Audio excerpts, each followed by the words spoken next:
मेरे बहुत ही प्रिय और बेहद सम्मानित साथियों और हृदय की असीम गहराइयों से अभिनंदन, बहुत बहुत हार्दिक स्वागत।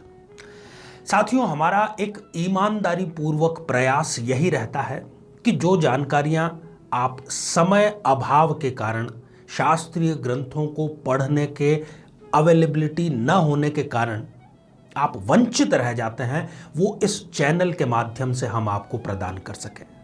जाहिर सी बात है कि आज की जो जिंदगी है, जो भाग दौड़ है, उसमें किसी व्यक्ति को इतना समय नहीं मिल पाता है कि वो अपनी जन्म कुंडली का घर बैठे विश्लेषण कर पाए। इसीलिए हम ये एक खास सीरीज लेकर के आए हैं। इसमें आप अपने घर बैठे स्वयं अपने भावी जीवन साथी का चयन कर सकते हैं। दूसरे शब्दों में कहें तो घर बैठे ही आप अपनी कुंडली मिलान कर सकते हैं। और यकीन मानिए, जितने सिद्धांत हम यहां पर डिस्कस कर रहे हैं वो यूनिवर्सली अप्लीकेबल हैं। आज इस एपिसोड में हम चर्चा करेंगे कुंभ लग्न की जन्म पत्रिका के बारे में। साथियों, दो ऐसे लोग जो कि अलग अलग स्थानों पर पैदा हुए हैं, अलग अलग परिवारों में पल बढ़कर बढ़े हुए हैं, अलग अलग कॉलेजों में उन्होंने शिक्षा प्राप्त की है, उनकी परवरिश पूरी अलग ढंग से हुई है। अब उनको शादी के बाद में एक साथ में जिंदगी बितानी है।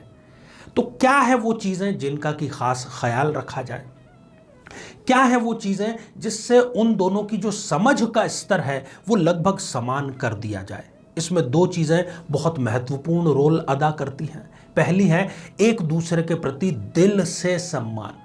मैं इसको रिपीट करूंगा जानबूझ करके, दिखावटी सम्मान नहीं, किसी डर का सम्मान नहीं, दिल से सम्मान।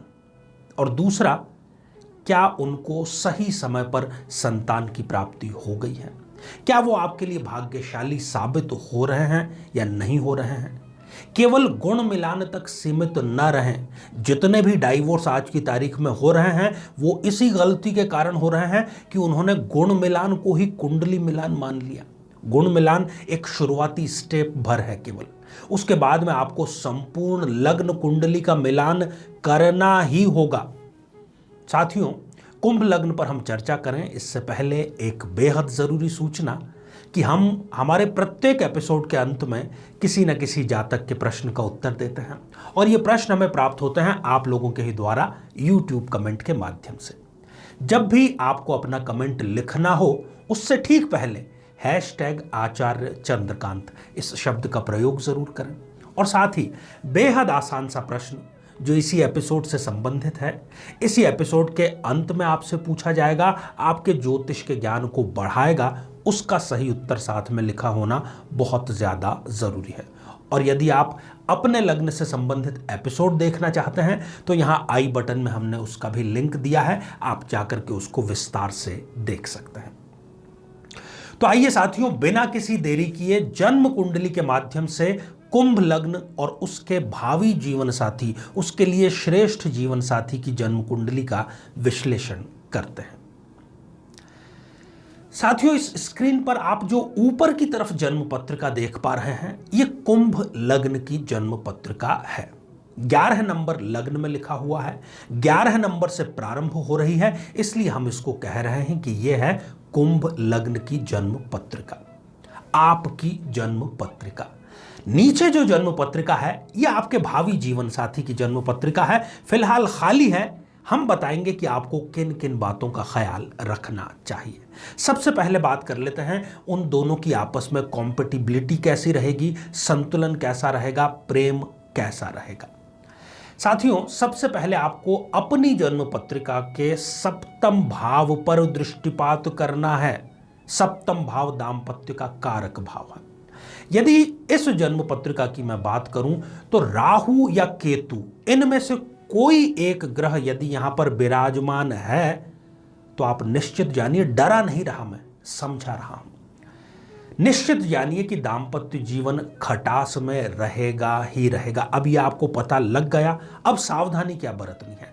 सावधानी यह बरतनी है कि जिसका आप चयन करने जा रहे हैं, जिस भावी जीवन साथी को आप चुनने जा रहे हैं, उसकी जन्म पत्रिका में सप्तम भाव में गुरु, शुक्र, इस प्रकार के शुभ ग्रह विराजमान हो तो यह संतुलन आपका ठीक हो जाएगा। दाम्पत्य और कुछ भी नहीं, एक संतुलन का नाम है। साथियों, दूसरा बिंदु आप देखिए कि कहीं इस जन्म पत्रिका में जो सप्तमेश बनते हैं, सूर्य ही निर्धारित करेगा कि आपका दाम्पत्य जीवन कैसा रहेगा। यदि सूर्य स्वयं छठे, आठवें या 12वें इस प्रकार से किसी तृक भाव में जाकर के विराजमान हो गए हैं, तब फिर ये तलाक की स्थिति पैदा करते हैं, मनमुटाव की स्थिति पैदा करते हैं। अब आपको संतुलन के लिए ये देखना है कि भावी जीवन साथी की जन्म पत्रिका में सूर्य या उनका जो सप्तमेश है वो केंद्र में या त्रिकोण में किसी अच्छी शुभ स्थिति में अवस्थित हो, उसी से आपको विवाह करना चाहिए। अगला बिंदु आप ये देखिए कि आपकी जन्म पत्रिका में सप्तमेश सूर्य कहीं नीच राशि के तो नहीं हो गए। जहां पर 7 नंबर का अंक लिखा है कहीं वहां पर जाकर के विराजमान तो नहीं हो गए। नहीं तो ये हमेशा 36 का आंकड़ा आपको अपने पति या पत्नी के साथ में देगा।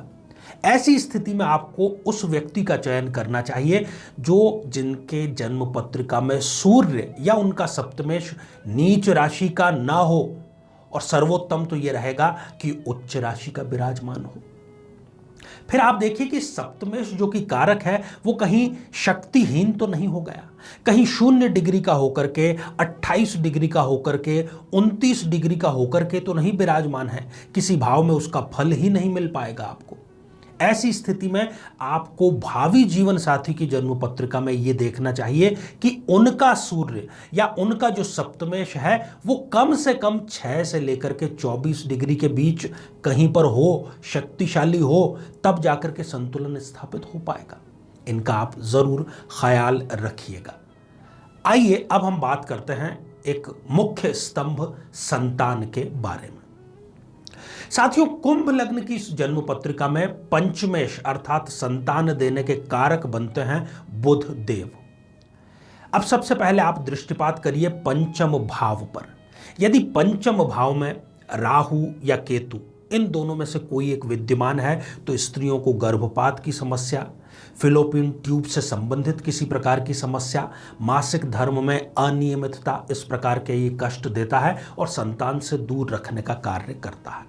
अब आपको यह देखना चाहिए कि भावी जीवन साथी की जन्म पत्रिका में पंचम भाव में कम से कम शुभ ग्रह अवश्य हो, शुक्र या गुरु जरूर हो, या फिर उनका कम से कम दृष्टिपात तो हो ही रहा हो।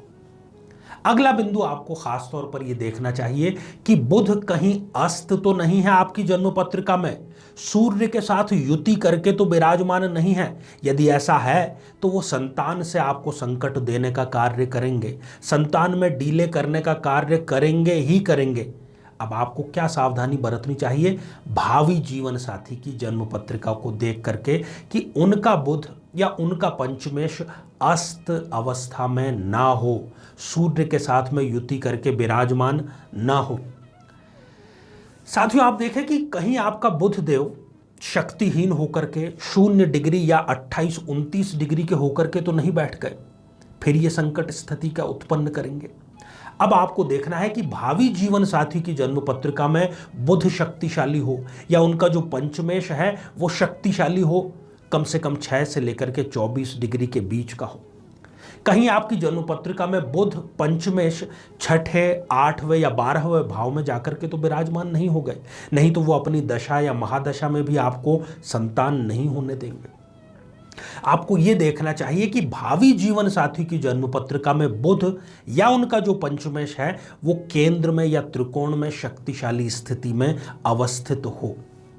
कहीं आपकी जन्म पत्रिका में बुध नीच राशि के होकर के तो विराजमान नहीं हो गए हैं। जहां 12 नंबर का अंक लिखा है वहां विराजमान यदि हैं तो हम इसको ज्योतिष की भाषा में कहते हैं कि बुध नीच राशिस्थ है, और नीच राशि के होने के कारण यह आपको संतान सुख से सदैव वंचित रखने का कार्य करते हैं। ऐसी स्थिति में संतुलन कब स्थापित होगा? जब भावी जीवन साथी की जन्म पत्रिका में बुध या उनका जो पंचमेश है वो नीच राशि का ना हो बल्कि उच्च का हो तो सर्वोत्तम रहेगा। साथियों, कुंडली मिलान और कुछ भी नहीं बल्कि केवल एक संतुलन है। जो कमियां आप में हैं उसकी पूर्ति जीवन साथी करे तब ये श्रेष्ठ रहता है।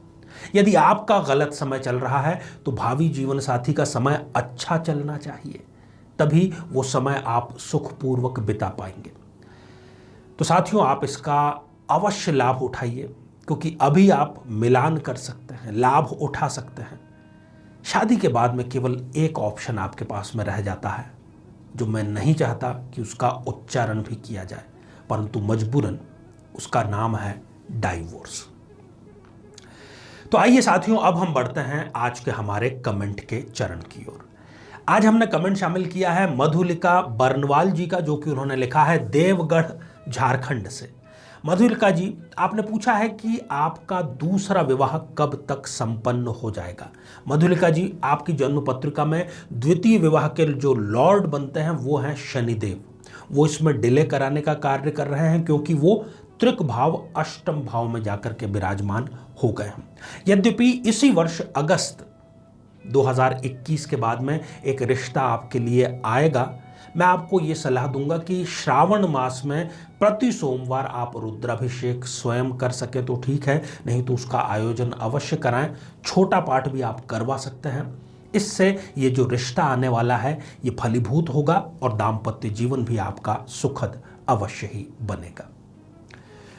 तो आइए साथियों, अब आज का बेहद ही आसान सा प्रश्न। आज हमने चर्चा की कुंभ लग्न की, चर्चा की कुंडली मिलान की। कुंभ लग्न में सप्तमेश कौन से ग्रह होते हैं? साथियों, आप सभी स्वस्थ, समृद्ध और शांतिपूर्वक जीवन व्यतीत करें। नमस्कार। जीवन में किसी समस्या का सामना कर रहे हैं, जैसे कि शादी में देरी होना, पति पत्नी में मनमुटाव या तलाक तक की नौबत आ जाना, संतान का प्राप्त न हो पाना, नौकरी या धन प्राप्ति में बाधा आना, जीवन के प्रत्येक क्षेत्र में किसी न किसी प्रकार की बाधा आना, तो आज ही अपनी जन्म पत्रिका का संपूर्ण विश्लेषण करवाएं और पाएं समस्या से सदैव के लिए मुक्ति।